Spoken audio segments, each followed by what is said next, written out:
Election تو ہم لڑیں گے انشاءاللہ، چاہے کچھ بھی ہو جاؤ، جیت ہار تو اللہ کے ہاتھ میں ہے۔ کم سے کم میں خبر میں جانے سے پہلے یہ تشنگی لے کر نہیں جاؤں گا، ارے میں لڑا کیوں نہیں، میں لڑوں گا انشاءاللہ تعالی۔ جمہوریت کے دائرے میں رہ کر ہم لڑیں گے، تمہاری نیند کو حرام کریں گے، کیونکہ تم نے برباد کر دیا، تم نے ہمارے خوابوں کو چکنا چور کر دیا، تم نے ہم سے انصاف نہیں کیا، تم نے ہم کو مارجنلائز کر کے رکھ دیا۔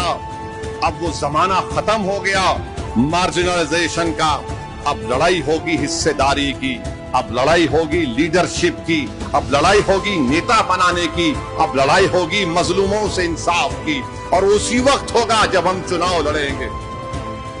مجھے کئی یو پی کے لوگ بولتے رہے صاحب کتنے لڑ رہے یو پی میں، میں بولا آپ کو کیوں فکر، بولے نہیں کم لڑو، میں بولا کم اور بڑھ کے کا سوال نہیں ہے، ہم لڑیں گے تو جیتیں گے نا۔ ملا آپ لڑکے کیا بی جے پی کو روک پائے؟ 17 ہار گئے، 19 ہار گئے، 22 ہار گئے، آپ میرے کو بول رہے کم لڑو۔ ہم جب لڑتے تو نہ سامنے دشمن کی طاقت کو دیکھتے، نہ ہم کم طاقت سے لڑتے، جو طاقت اللہ ہم کو دیا ہم اس کو پورا استعمال کر کے لڑتے۔ اور ہماری لڑائی میں اور دوسروں کی لڑائی میں فرق یہ ہے کہ ہم اپنا گھر جلا کر لڑتے، ہم اپنا گھر جلا کر لڑتے،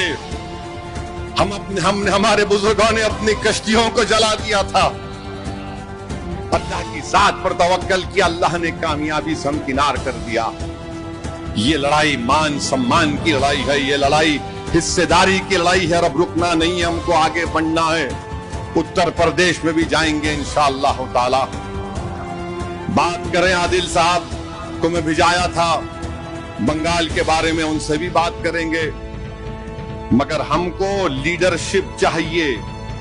تم بیٹھ کر ہمارے مقدر کے فیصلے نہیں کر سکتے، کیونکہ تم پچھلے 70 سال سے صرف اپنے لیے فیصلے کر رہے ہو، غریب مظلوم عوام کے لیے نہیں کر رہے ہو۔